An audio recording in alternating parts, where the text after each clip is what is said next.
কি কর মুকুল ভাই, দেখছিস বাবা, তোরে যারা বিয়ার কথা কয় সবাই কিন্তু তোর ভালোই চায়। আমি কইতাছি কি, মানে তোর নিজের জন্য না হইলেও এই বাচ্চা দুটোর মুখের দিকে তাকায় বাবা তুই বিয়া কর, মানে ওরা তো একটা মা পাইবো না রে বাপ।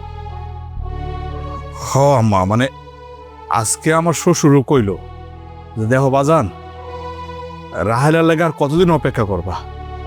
তোমার তো দুইটা অবুঝ সন্তান আছে, তাগর লাগে না হয় বিয়াটা করো। এখন আমি কি করবো এটা তো আমি নিজেই বুঝতে পারতেছি না। আমার মাথায় তো ধরতেছে না আম্মা। আমার এই সন্তান দুইটার দিকে তাকাইলে বুকটার ভিতরে একদম হাহাকার করে ওঠে।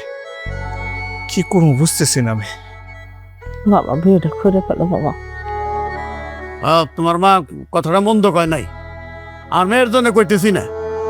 বিয়েটা তোমার খুবই জরুরি, বা আগেও কইছি। বিয়েটা তুমি কইরা ফেলাও, জেনেই করো।